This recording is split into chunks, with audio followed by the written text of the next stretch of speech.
80년대에 그 보니 엠이라는 그 그룹이 부른 노래가 있습니다. By the Rivers of Babylon 뭐 이렇게 시작하는 Rivers of Babylon이라는 노래가 가사가 오늘 이 시편 137편의 노래입니다. 여러분들은 뭐 찬송가만 들으시니까 아마 팝송을 모르실 테지만 저는 그 젊었을 때 아주 즐겨 부르던 찬양이 아니라 사제 찬양이었습니다. 이 이스라엘 역사에 있어서 그 BC 587년은 굉장히 중요한 의미를 갖습니다. 마치 우리나라가 1945년에 해방이 되는 것과 이제 비슷한 의미를 갖는데, BC 587년은 이제 그 예루살렘이 멸망하던 때입니다. 바벨론에 의해서 멸망을 하게 되고, 예루살렘에 돌아와서 성전에서 예배를 드릴 수 없게 된 이제 시기가 오게 된 겁니다. 그래서 지금 우리 주위에서 이제 볼 수 있는 그 시나고그, 그 회당이 이제 이때부터 시작을 하게 됩니다. 성전에 돌아올 수 없으니까 이스라엘 백성들이 그 바벨론 땅에서 모여서 이제 예배를 드리게 된 거예요. 그래서 회당 중심의 이제 예배가 이때부터 시작이 돼서 소위 말하면 디아스포라 신앙이 이제부터 시작이 되는 겁니다. 성인 10명만 있으면 모여서 예배를 드릴 수 있는 그런 시기가 오게 된 겁니다. 여러분, 그 우리가 그 일본에 대한 그 적개심이 아직도 많잖아요. 많은 분들이, 제가 그 가끔밖에 못 듣습니다. 일본 사람이라고 얘기하시는 분들 별로 없어요. 그죠? 일본 일본 X 뭐 이렇게 부르시는 분들이 많습니다. 이 바벨론이 유대 그 이스라엘 민족에게 그런 존재였습니다. 그러니까 적개심과 증오를 품은 마음으로 더더군다나 이방 땅에서 어떻게 살아야 할까? 이제 그게 이제 오늘 이 137편의 기도의 말씀의 주제가 될 수 있습니다. 그래서 오늘 말씀은 이제 전체적으로 그 기도잖아요. 이제 그럼 기도라고 하는 렌즈를 통해서 우리가 가지고 있는 분노, 증오, 상처 이런 것들을 우리가 어떻게 딜하고 어떻게 살아갈까, 그것을 오늘 말씀을 통해서 함께 좀 살펴보려고 합니다. 여러분들은 그 싫어하고 증오하는 사람을 위해서 기도하시죠? 어떻게 기도하세요? 저는 그래요. 이렇게 눈 감고는 기도할 때는 용서할 것 같은데 눈 뜨고 또 그 사람 얼굴 보면 그 쉽지 않아요. 그렇죠? 이 증오하는 사람을 위해서 기도할 수 있는가 하는 거예요. 그러니까 우리가 낯선 땅에서 어렵게 살아갈 때 하나님과의 관계의 끈을 놓지 않을 수 있을까? 그게 기도거든요. 그래서 이 137편을 그 시편 사색이라는 그 유진 피터슨의 책을 보니까 뭐라고 얘기를 했냐면, 기도의 언어가 가능한 모든 감정의 끝자락이다, 그렇게 표현을 했어요. 그러니까 저주와 증오의 언어를 통해서 기도는 그 어떤 종교적인 언어가 아니라 우리 삶에서 나오는 가장 솔직한 언어가 될 수 있다는 겁니다. 그래서 이 그분의 표현이 이겁니다. The Psalms trains us in honesty before God, not in politeness. 그러니까 시편은 하나님 앞에서 예의 바름을 훈련하는 것이 아니라 정직함을 훈련을 한다는 거죠. 저는 기도가 이렇게 좀 힘들 때 시편을 그 소리내서 읽습니다. 그래서 굉장히 그 은혜를 많이 받고 읽다가 정말 울컥울컥하기도 하고 그렇습니다. 하나님 앞에서 정직하기가 쉽지 않더라고요. 저의 경우를 보면 이거는 그래도 좀 창피하고 좀 유치하고 좀 그런 생각이 들 때가 있어요. 그래도 하나님 앞에 좀 고상하게 보이고 싶고 그럴 때 있더라고요. 근데 이 그 기도라고 하는 건 오늘 시편 137편을 통해서 정직함이라는 거예요. 그러니까 all of this, 우리의 삶에서 벌어지는 모든 것이 기도의 재료가 될 수 있다는 겁니다. 그래서 이들이 보면 바벨론의 여러 강가에 앉아서 시온을 기억하면서 울었다는 그 기도로 시작을 해요. 눈물로 시작을 합니다. 바벨론으로 끌려가서 자유도 잃고 더더군다나 신앙의 그 중심인 성전을 잃어버렸잖아요. 이스라엘 민족에게는 뭐 아무것도 없는 것과 같은 겁니다. 근데 이들이 그저 고향이 너무 가고 싶고 예루살렘을 너무 가고 싶고 하는 그 향수병에 대한 그 이 고백, 그 슬픔의 고백이 아니고 신앙의 상실에 대한 통곡이에요. 시온 곧 하나님이 함께 하시던 그 자리가 우리는 갈 수가 없구나. 거기에 대한 그 아주 고통스러움이 있었습니다. 그래서 이 자신의 그 수금 하프를 버드나무에서 걸었다 그러잖아요. 버드나무에 걸어놨다. 이 말은 연주를 하지 않겠다, 찬양을 하지 않겠다 그 말이에요. 이방 땅에서 살아가는데 좀 노래 좀 해봐라. 이방 사람들이 너희가 즐겨 부르던 노래가 있지 않냐, 찬양이. 한번 우리 앞에서 좀 이렇게 퍼폼을 해봐라. 그러니까 얼마나 치욕스러워요, 이 상황을 보시면. 그러니까 이들이 찬양을 할 수 없는 힘과 기쁨을 잃어버린 거예요. 그 이방 땅에서 그 정말 치욕스러운 삶을 살아가면서 하나님에 대한 기억을 잃어버려가게 되는 것을 그들은 두려워했던 겁니다.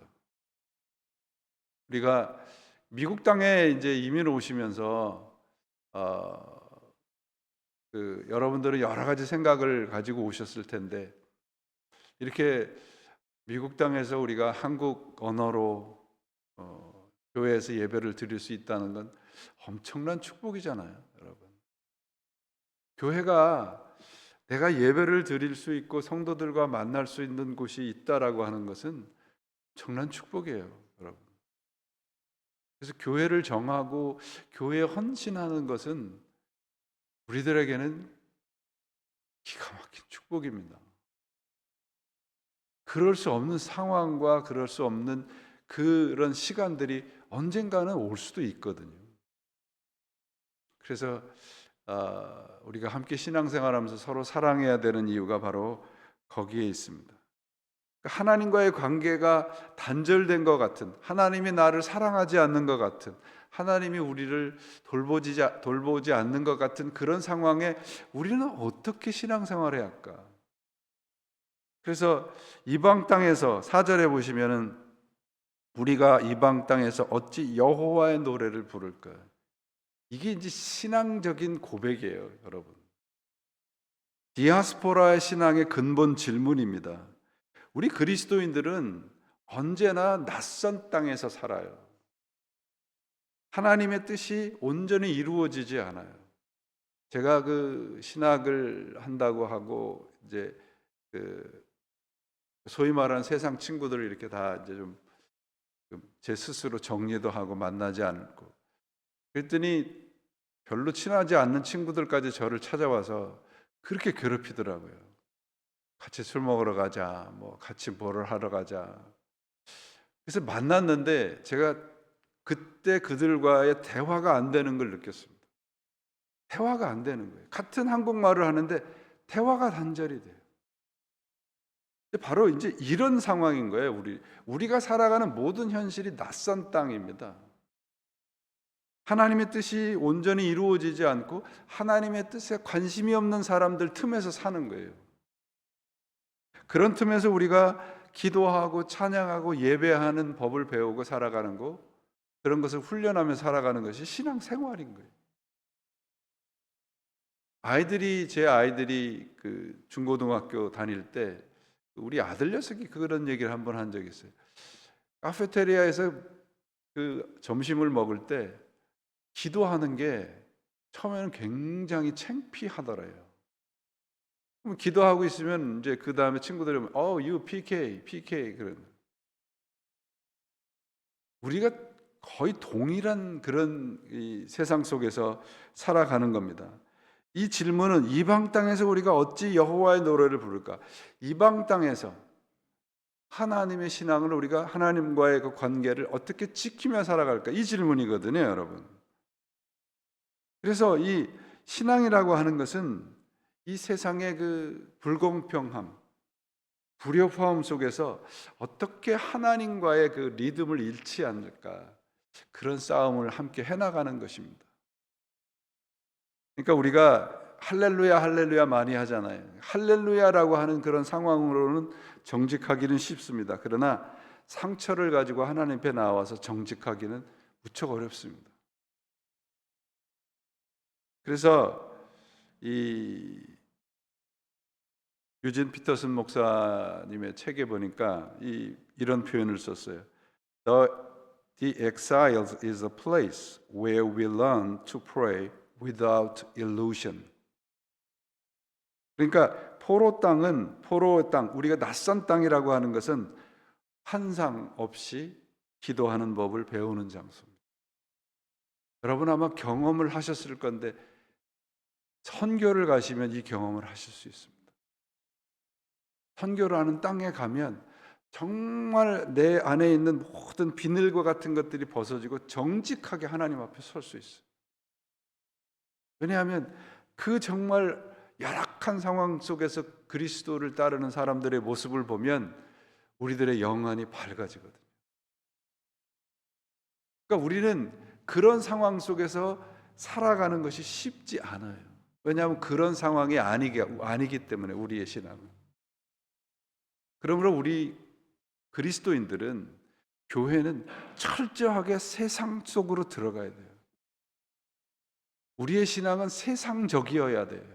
세상과 등을 지고 마치 좋은 사찰들이 산속에 들어가는 것처럼 그런 신앙을 가지고는 절대 하나님과의 관계가 유지될 수 없습니다.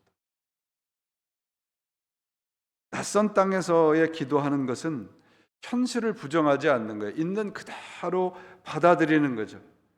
내 안에 있는 어려움, 고통, 분노, 증오, 상실감, 이런 것까지 다 하나님 앞에 드러내요. 그래야 정말 진정한 통곡이 터져 나오거든요. 어느 순간은 정말 이렇게 통곡하고 싶은 때가 있는데 그 통곡이 나오지 않아요. 그래서 왜 그럴까 그랬는데 하나님을 순수하게 섬기지 못하는구나, 제 스스로 그런 생각을 해요.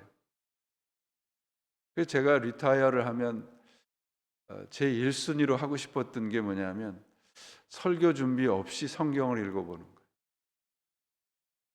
설교를 준비하면서 성경을 읽는 거하고 그냥 성경을 읽는 거하고 은혜가 달라요. 제가 모자라서 그런 모양이에요. 설교라고 하는 그 중압감이 있으니까 어느 순간 그 나와 내 신앙과 조금 동떨어진 그런 모습들을 제 스스로 발견하게 되거든요. 근데 그런 정직함으로 다 나갈 때 하나님께서 은혜를 베풀어 주시는 거예요. 그게 낯선 땅에서의 신앙이에요. 그러니까 예루살렘을 잊지 않겠다고 5절에 나오잖아요. 내가 너를 잊는다면 내 오른손이 그의 재주를 잊을지어다. 이 말은 내 오른손을 잘라버릴 것이다, 이 말이에요. 내가 하프를 타는데, 이 수금을 타는데 내가 하나님을 잊고 그냥 무의미하게 습관적으로 이방 땅에서 찬양을 한다면 차라리 이 손이 없는 게 낫다, 이런 말이에요. 그러니까 신앙의 정체성에 대한 말이에요. 이 5절 말씀은 절박한 상황 속에서 예루살렘을 잊는다는 것은 하나님을 잊는다, 성전을 잊는 것과 마찬가지죠. 하나님의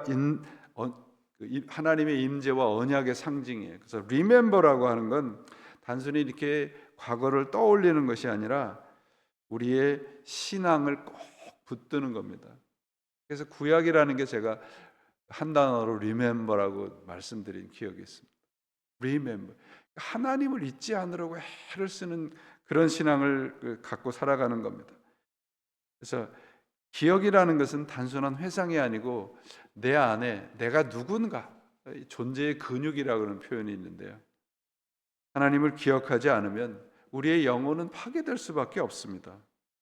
그러므로 예루살렘을 잊지 않으려고 하는 애씀이 그 바벨론에서의 그 하나님과의 신앙을 지켜냈던 영적인 근육이 됐던 겁니다. 유대인들에게는. 우리들도 동일한 세상 속에서 살아가고 있어요. 우리의 삶에 이런 결단과 신앙이 필요합니다. 그 분노가 있잖아요. 여기 바벨론에 따라 내 자식을 돌로 쳐서 떨어뜨리는 자가 뭐라고 해요? 9절에 내 어린 것을 바위에 메어 치는 자는 복이 있으리라. 이제 표현이 우리말에는 좀 그래도 유하게 표현을 했는데, 이방 사람을, 그러니까 우리를 이렇게 고통 속에 빠뜨리는 사람을, 그 상대방을 돌로 쳐 죽이는 자는 복이 있다, 이런 표현이거든요. 근데 참 이게 우리가 기도라고 하는 눈으로 바라보면 이것이 단순히 저주고 증오의 그 단계가 아니라 우리를 기도로 이끌어가는 거예요. 그래서 이런 이 구절을 이렇게 해석을 했더라고요. If we don't pray our hate, we will act our hate. 그러니까 우리가 증오를 기도로 올려드리지 않으면 그 증오를 행동으로 옮기게 될 것이라는 거예요. 우리가 신앙을 가지고 살아가면서 교회 안에서도 그러잖아요. 어떤 분을 보면 얼굴이 이렇게 펴지는데 어떤 분은 또 얼굴 보면은 얼굴 표정이 이상해지는 분도 계시고 그래요. 이제 그럴 때가 혹시라도 뭐 여러분들에게는 없으시겠지만 혹시라도 있으시면 하나님이 기도하라 하시는구나, 그러는 거예요. 그래서 제가 우리 장로님들한테 장로님들 기도회를 한번 가지십시오, 그렇게 권면을 드렸는데, 한 달에 한두 번씩이라도 정해놓고 토요일 예배가 끝나시면 기도하시는 시간이 있으시면 좋을 것 같습니다. 우리가 기도하지 않으면 자꾸 내 생각이 앞서거든요. 그러니까 내 생각이라는 건 굉장히 취약해요. 하나님의 생각으로 사람을 대하고 하나님의 생각으로 사람과 함께 살아가고, 그렇게 신앙생활을 할 때 거기에 진정한 기쁨이 있습니다. 그러니까 우리가 누군가를 정말 어떻게 하고 싶거나 어떻게 정말 뭔가 복수를 하고 싶을 때 시편을 소리내서 읽으십시오. 기도를 하시면 그 절규가 하나님 안에서 분노가 다른 방법으로 하나님께서 해결을 해 주실 것입니다. 시편이 뭐라고 그러냐면, 당신이 가지고 있는 증오와 분노와 상처 같은 거 숨기지 말고 하나님께 가져가라. 그러면 하나님께서 그 증오와 그 모든 것들을 깨끗하게 하실 것이다. 뭐 이런 것까지 하나님한테 기도하고, 그러나 기도를 좀 이렇게 좀 유치하게 하지 말라 그러시면 기도를 또 너무 거룩하게 하시는 분들 계세요. 기도는 여러분, 저는 하나님 앞에 영적인 칭얼거림이라고 생각합니다. 다 드려야 돼요. 내가 가지고 있는 거 다 드리면 하나님께서 그 기도를 통해서, 내가 하는 기도를 통해서 나의 삶을 거룩하게 만드시는 거거든요. 그래서 이 137편이 눈물로 시작을 하지만 그 현실을 무시하지 않으시는 하나님, 그래서 이 정직한 기도의 언어로 우리가 시작을 끝나는 것을 볼 수가 있습니다. 울음의 노래가 기도의 노래로 끝나게 됩니다. 그래서 기도는 우리 인간의 가장 거칠고 정화되지 않은 감정을 하나님께 드리는 길이라는 거죠. 그래서 우리는 이 낯선 땅에서도 우리의 찬양을 멈추지 않아야 됩니다. 절망 속에서도 예루살렘을 잊지 않던 유대 백성들처럼 억울함 속에서도 하나님을 잊지 않아야 됩니다. 분노하지 않아야 돼요. 분노를 하나님께 드릴 줄 아는 성숙한 신앙의 자리까지 갈 때 우리는 하나님께서 정화해 주십니다. 시편 73편에 그러잖아요. 정말 내가 싫어하는 사람, 정말 내가 저 사람은 어떻게 하나님이 어떻게 하지 않으시나. 어떤 분은 또 그렇게 표현하시더라고요. 저 사람은 왜 절이 나가지 교회를 와가지고 그렇게 표현한 분들이 있어요. 그런 사람들까지도 시편 73편에 뭐라고 얘기를 하냐면요. 하나님 저 사람 좀 어떻게 해 주십시오 그러는데 마지막에 어떻게 내가 성전에 들어갈 때 깨달았다. 그게 기도의 힘이에요, 여러분. 뭔가 내가 필요한 것을 하나님께 요구하는 것도 기도의 한 축이지만 하나님이 나를 통해서 어떻게 하시려고 하는 것을 드리는 것도 기도라고 하는 것입니다. 기도의 가장 어두운 언어 속에서도 하나님은 우리의 기도에 귀를 기울이고 계세요. 뭐 이런 것까지 이런 순간에도 하나님은 우리의 기도에 귀를 기울이고 계십니다. 우리 찬양 좋아하는 찬양 가운데 가사 그러잖아요. 우리의 작은 신음소리에도 응답하시는 하나님. 이 작은 신음소리라는 건 여러분, 내가 그 고통 속에서 낼 수 있는 최대한의 소리예요. 그러니까 그러한 고통 속에서도 드리는 기도를 하나님은 기억을 하고 계십니다. 우리 모두는 낯선 땅에서 살고 있어요. 같은 생각, 같은 가치관, 같은 태도를 가진 사람은 아무도 없습니다. 왜 나와 같지 않은가?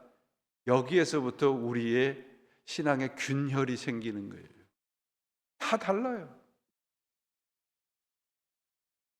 우리는 서로 서로에게 낯선 존재들입니다. 그래서 필요한 게 기도예요. 기도를 통해서 서로 같아지는 게 아니라 서로 같이 사는 법을 배우는 겁니다. 그게 신앙생활이에요. 나와 같지 않다고 저주하실 거예요. 나와 같지 않다고 그냥 죽을 때까지 손가락질 하실 건가요? 그 순간 우리 스스로가 깨달아야 될 것은 내가 기도가 부족하구나. 모두가 자신만을 주장하고 자기 자신이 신이 되어서 살아가는 이 낯선 땅에서 이런 땅에서 살아갈 때 필요한 것은 기도뿐입니다. 기도예요. 우리 교회 이런 기도가 더 풍성해지시고 서로가 서로를 위해서 기도하는 그런 기도가 풍성해질 때 올바른 교회로 우뚝 서가게 될 것입니다. 우리 개인적인 삶도 똑같습니다. 불편한 상황이 있을 때 더욱더 하나님께 정직하게 기도를 드리시기를 바랍니다. 그러면 하나님의 놀라우신 영광이, 하나님의 놀라우신 능력이 우리의 기도 가운데 함께 한다는 걸 분명히 경험을 하실 수 있습니다. 기도는 여러분, 내가 하나님을 무의식적으로라도 잊고 살아가는 그 상황 속에서 하나님을 기억하기 위한 몸부림이에요. 기도는 영적인 노동입니다. 이 영적인 노동이 없이는 하나님과의 관계도 흐트러질 것이고 이웃과의 관계도 흐트러지게 될 것입니다. 오늘 시편 137편은 아무런 소망이 없는 것 같은 바벨론, 하나님이 계시지 않는 그런 낯선 땅, 거기에서 하나님이 여기에 계셨구나. 그것을 기억해내는 기도입니다. 이 기도는 정말 처절한 몸부림의 기도예요. 증오하는 사람을 위해서, 증오하는 어떤 존재를 위해서 고통으로 기도하는 이 기도를 통해서 결국은 찬양의 소리를 회복하는 것을 오늘 이 137편이 우리들에게 도전을 하고 있습니다. 우리는 낯선 땅에서 어떻게 신앙을 지키며 살아갈 수 있을까? 사랑의 기도뿐입니다. 이 기도를 통해서 하나님의 음성을 들으시고 그 음성을 통해서 세상 가운데서 하나님의 귀한 자녀들로 살아가시는 복을 누리시기를 주님의 이름으로 축원을 드립니다. 기도하시겠습니다. 하나님 아버지, 우리의 기도를 주님께 드립니다. 참으로 우리의 입술로 드리지 않는 기도들이 너무도 많습니다. 우리의 마음으로 드린다라고 하는 핑계로 숨기고 싶은 우리의 취약함도 하나님 앞에 드리기를 원합니다. 정직하게 드리게 하시고 예배도 정직하게 드리게 하시고 하나님 앞에 온전히 이 모습 이대로 드려서 하나님의 놀라우신 은혜가 항상 떠나지 않음을 경험하는 저희의 신앙생활이 되도록 도와주시옵소서. 말씀을 품고 기도합니다. 하나님, 오늘도 기도에 우리 각자의 골방들을 찾아오셔서 하나님의 놀라우신 은혜가 함께 하시고 우리의 작은 신음소리에도 응답해 주시옵소서. 우리 구주 예수 그리스도의 이름으로 간절히 기도합니다. 아멘.